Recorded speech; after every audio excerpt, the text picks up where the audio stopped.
Si on dit logement, pour y vivre, habitation, cher. Ça évoque avoir chaud, être en sécurité et puis être en famille. Voilà.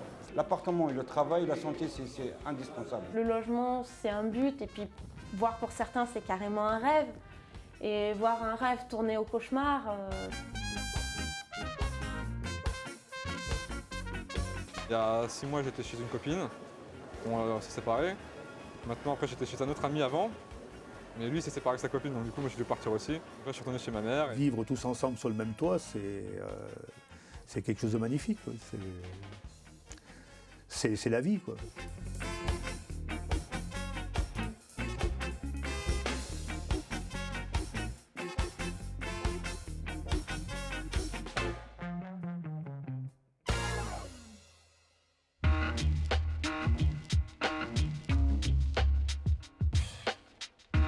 Le logement, pour moi, ça évoque là, comme ça, tout de suite, c'est le cocon, c'est la famille, c'est l'endroit où je reviens, où je me ressource, où je retrouve mes enfants. C'est mon bonheur, c'est l'endroit de... Oui, c'est l'endroit où je suis heureuse. Pour moi, le logement, c'est un endroit qu'on veut s'approprier, au-delà bien sûr du besoin vital primaire, qui est d'avoir un toit et d'être au chaud.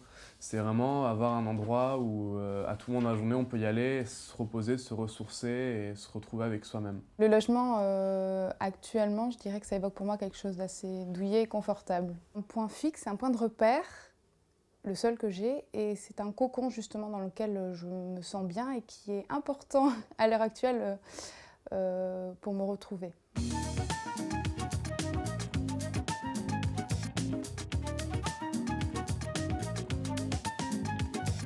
La maison est tout. C'est l'axe central d'une famille, d'une cellule. C'est vraiment l'abri de la vie. C'est une stabilité sociale, psychologique, tout ce qu'on veut. Il y a 35 ans, où on a acheté ces murs et puis cette vieille maison et qu'on a retapé. C'est nos racines, donc voilà, on essaye de la préserver au maximum.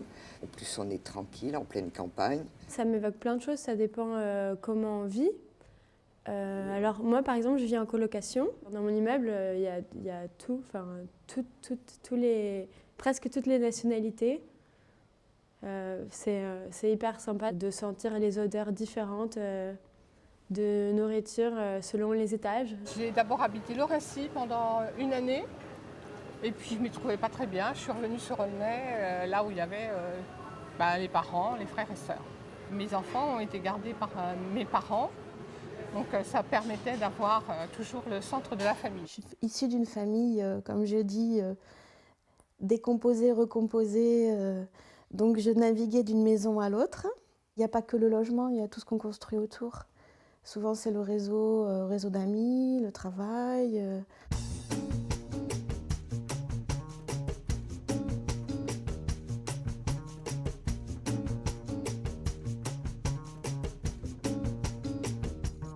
Le logement, c'est évidemment une priorité pour chacun d'entre nous, pour une vie sociale correcte et qui fait partie avec le travail, la santé, disons de l'essentiel vital. Pour moi, c'est quand même important d'être bien logé parce que ça détermine plein de choses en suivant. Déjà d'être placé à des endroits stratégiques dans la ville. Pour moi particulièrement, ça a été une difficulté quand j'ai eu à changer de logement. Je vais avoir 30 ans, il faut quand même que j'ai des cautionnaires à chaque fois. Le logement, c'est mon rêve. J'ai squatté dans un pavillon et après le propriétaire il est venu, il m'a viré avec ma femme. Après on est parti, on a squatté dans un appartement et tout. Et pareil. Et là on dort chez les 115. Si t'as pas de maison, t'as rien. Tu peux pas travailler, tu peux rien faire. Depuis 20 ou 30 ans, maintenant 30 ans, c'est le parcours du combattant. Il faut gagner énormément d'argent. Le travail, il y en a plus. Et donc, pas de travail, donc pas de droit au logement. Moi, ça a été difficile, ça, d'avoir un logement. Surtout, j'ai eu 2 enfants. On était dans un studio. Et on était coincés, quoi. Grâce au travail de mon concubin, là aujourd'hui, on a 4 pièces. Et ben, ça se passe très bien. Quand tu as chez toi, ça fait plaisir, ça donne encore plus de courage pour aller chercher du boulot dehors.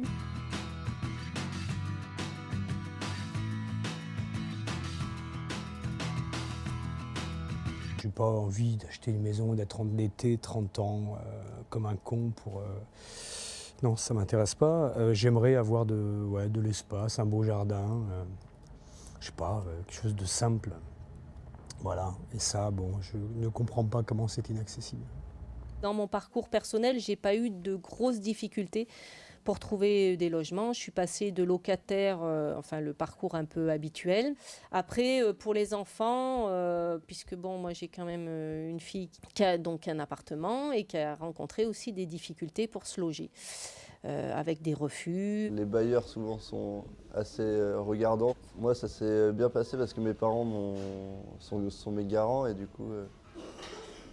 Mais il m'a bien précisé que si j'avais voulu le prendre tout seul, sans garant, ça n'aurait pas été possible. C'est pas facile non plus de faire confiance et puis de louer son bien comme ça. Pour un locataire, c'est vrai qu'il y a de la concurrence vu que tout le monde cherche un peu son logement. Il faut avoir un bon dossier, il faut avoir des garants, il faut avoir une caution, il faut avoir un travail stable. Et c'est vrai que tout ça accumulé, ça fait beaucoup de galères, je trouve. Pour moi, le logement, ça évoque plusieurs temps d'attente déjà, pour pouvoir accéder à un logement déjà rien qu'en HLM. Bah, du coup, on n'a pas eu le choix d'aller dans le privé, on va dire, mais c'est inabordable. Le logement a une importance. Oui, c'est fondamental. C'est rien que déjà, la liberté, c'est être autonome.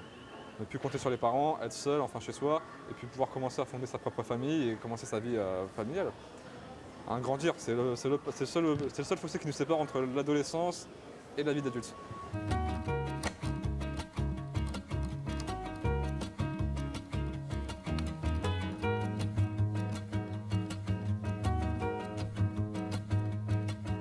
Logement, manque de logement, comme on peut voir aux infos et par nous-mêmes.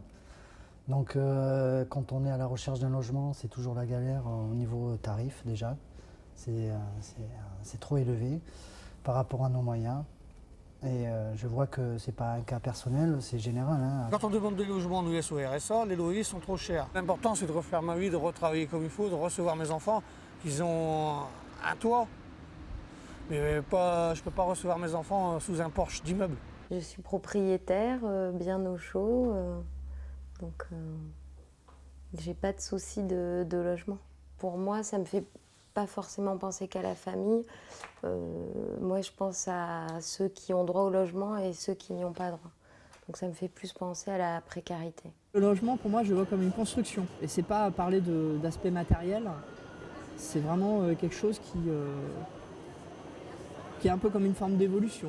On a acheté en pensant à l'avenir plutôt que se dire bon ben on est là c'est pour vivre toute notre vie là. Non, on s'est dit on achète pour pouvoir justement avoir un financement pour plus tard et après acheter quelque chose qui nous correspond. C'est rassurant d'être propriétaire et c'est un acquis, c'est un plus pour l'avenir, c'est une garantie pour ses vieux jours, pour ses enfants. Au moment, la pierre, c'est quand même une valeur sûre et c'est une valeur qui a pris...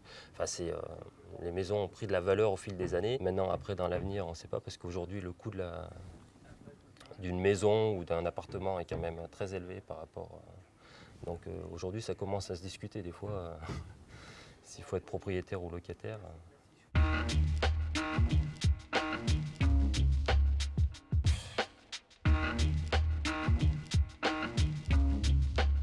L'avenir du logement, eh ben, il est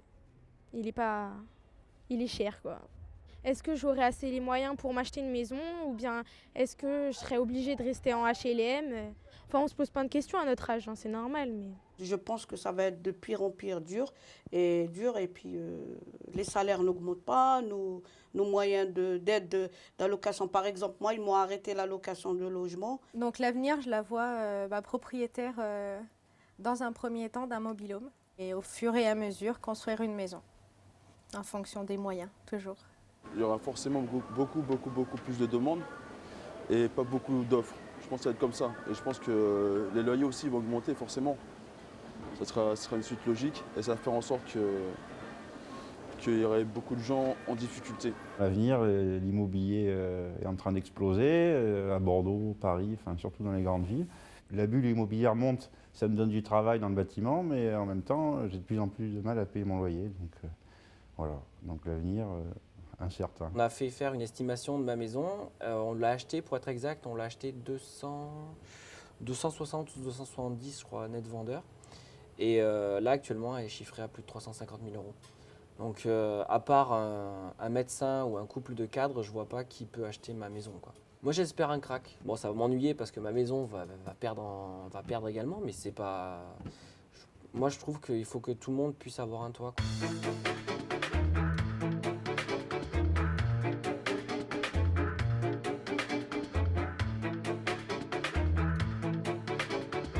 Oh, je pense que dans quelques années, cette maison sera démolie, hein. Moi, je pense, hein. Ils feront comme les 4000, comme tout ça. Ils ne peuvent pas arranger tout. Il n'y a pas un locataire qui ne se plaint pas. Vous voyez un immeuble avec 14 ou 20 étages et tout le monde entassé là,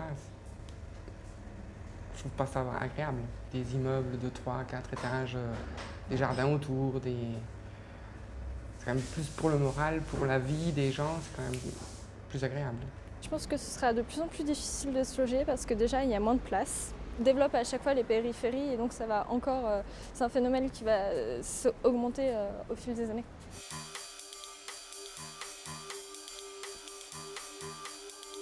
L'avenir, c'est un peu compliqué, on a du mal à se projeter parce qu'on aime cette région, on aimerait énormément y rester. Ceux qui habitent sur Arcachon, c'est vraiment une classe sociale qui n'est pas la nôtre. C'est des médecins, c'est des chirurgiens, c'est des Parisiens. Bientôt, il n'y aura plus personne, quoi. Ça sera une ville morte l'hiver.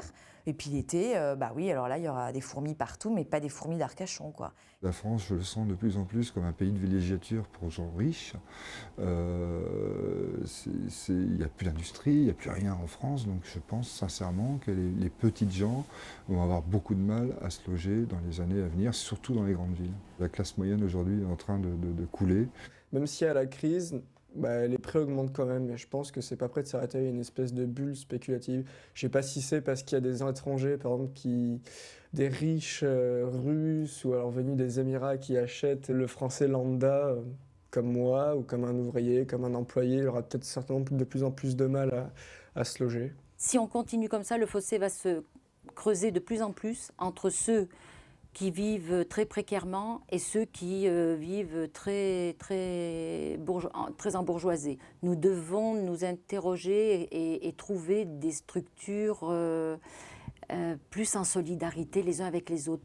Quand on verra sortir des logements sociaux du sol, là on pourra parler d'un avenir meilleur. Aujourd'hui, les gens à qui on donne du logement social, ce n'est pas forcément des gens qui n'ont pas des moyens, c'est des gens qui travaillent.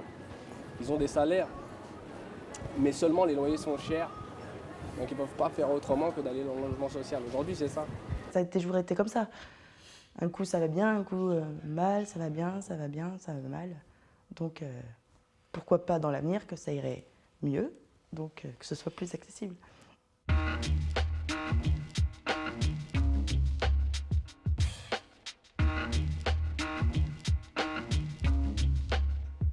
Changer les bailleurs. Voilà, après j'ai pas d'autre solution. Je sais pas, mettre des bailleurs qui sont plus humains, qui comprennent un peu plus la question du logement en France. Les immeubles ils sont un peu sales, tout est cassé, tout est bon.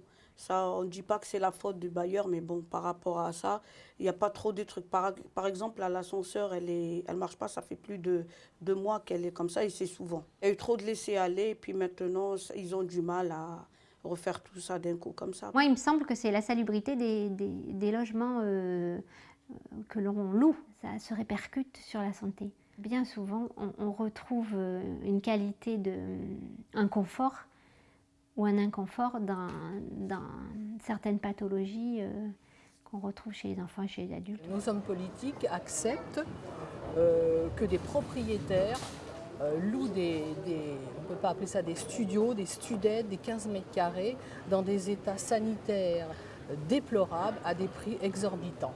Les gens qui sont à 15 dans des petits apparts, tout délabrés et tout, c'est triste. Et puis c'est vrai, on en parle à la télé, mais on n'a pas l'impression qu'il y aura tant d'effets que ça. Parce que les propriétaires d'un immeuble qui est délabré, s'ils n'ont pas les moyens ou pas l'envie de faire les travaux, passer à la télé, je ne pense pas que ça leur fera changer d'avis.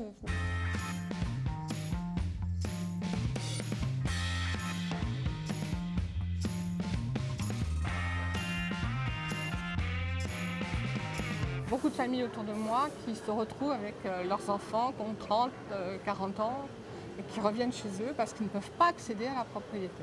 Comme nous, on pouvait faire et bâtir notre carrière sur du long terme. J'aimerais que les banques prêtent plus facilement pour qu'on puisse rénover des ateliers, des vieux immeubles, et voilà, plutôt que de faire des milliards à des promoteurs qui vont construire des cages à lapins. Les salaires n'augmentent pas et les loyers augmentent tout le temps.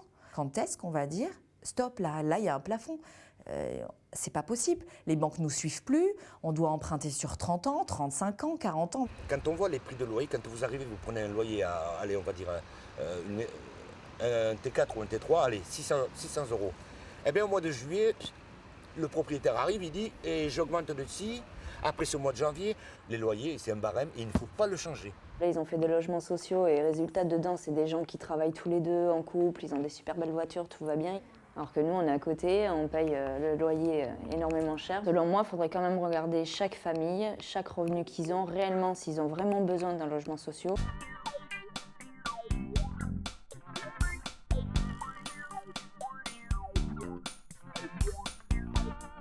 Ce qui doit changer, c'est peut-être de rendre le logement plus accessible aux gens. Quand j'ai été me renseigner auprès du centre social, je ne pouvais pas accéder à un logement puisque j'avais qu'un CDD et je n'étais pas en CDI.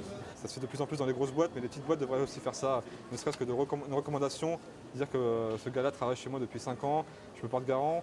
Je pense que ce serait déjà peut-être un petit tremplin pour aider à avoir l'appartement. Pour trouver un logement chez un propriétaire, il faut avoir un garant.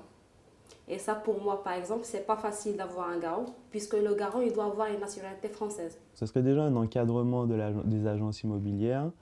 Elles se permettent de plus en plus pas mal de choses. Elles réclament de plus en plus de documents ou de choses qui ne sont pas forcément obligatoires dans les textes. Les propriétaires ont peur de louer également leurs appartements. Pourquoi? Parce qu'ils n'ont pratiquement aucun droit du moment où ils louent leur appartement. Expulser une personne qui ne paie pas le loyer, par exemple, c'est pas possible. Il faut essayer de trouver un bon compromis entre les obligations de l'un et les demandes de l'autre. Et c'est ça, mais trouver ce compromis-là, comment?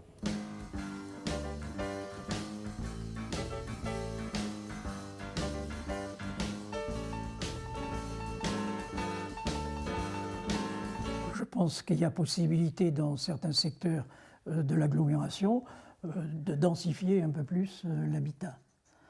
Comme le réseau de transport existe, je ne vois pas pourquoi ça créerait des problèmes. Aujourd'hui, c'est un petit peu plus facile de trouver du personnel que ce que ça l'a été à une époque. On va quand même favoriser finalement quelqu'un qui va habiter à proximité. Au-delà de 50 km, 60 km, il va passer du temps effectivement dans ces trajets. Et il va avoir des frais quand même assez importants. Changer, pas faire des lieux où il n'y a que du logement. Il faut qu'il y ait un peu de service, de commerce ou une antenne de temps en temps, un point relais, que les enfants puissent avoir des lieux pour jouer, que les parents puissent même avoir des lieux pour se retrouver. Je dirais qu'il faut construire du logement, mais il faut aussi faire attention où est-ce qu'on le construit et dans quelles conditions. Il ne faut pas reproduire les ghettos. Voilà, ne pas parquer par ethnie. Il faut une mixité sociale.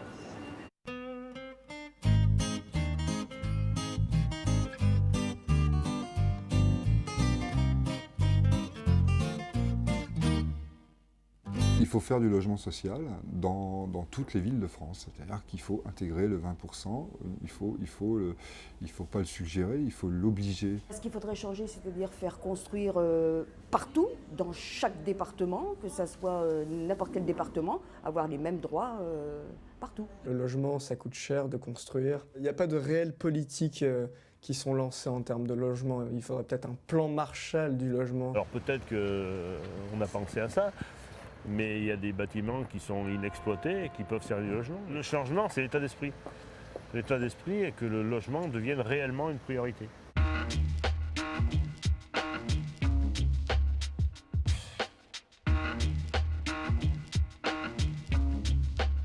La question décisive qu'on n'entend pas suffisamment, d'après moi, c'est tout ce qui est frais supplémentaires, les frais fixes, l'électricité, enfin tous les frais qui se rajoutent. On a un loyer, on se met en fonction de nos revenus, mais on oublie les impôts, les taxes, tout ça qu'il y a derrière, et c'est important. Il ne faut pas les oublier, parce qu'ils ne nous oublient pas. Quand on parle d'un logement, ça interpelle directement le pouvoir d'achat. Une maison, ça ne s'arrête pas au loyer, monsieur.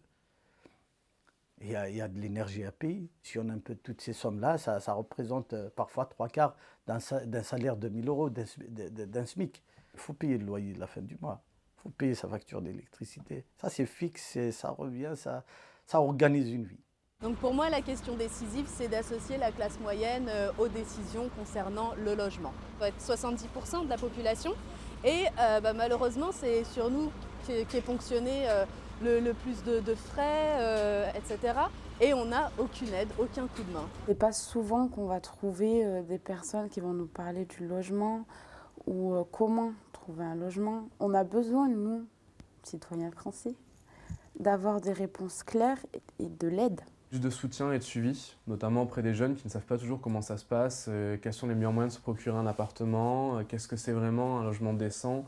Il n'y a pas une réalité du marché qui est connue par tous. Plus d'écoute, plus de soutien et plus d'écoute. La question décisive, c'est la question... je trouve que le logement, on en parle avec beaucoup de retenue. Il n'y a pas assez justement d'endroits comme ça où les personnes pourraient s'exprimer justement sur le logement.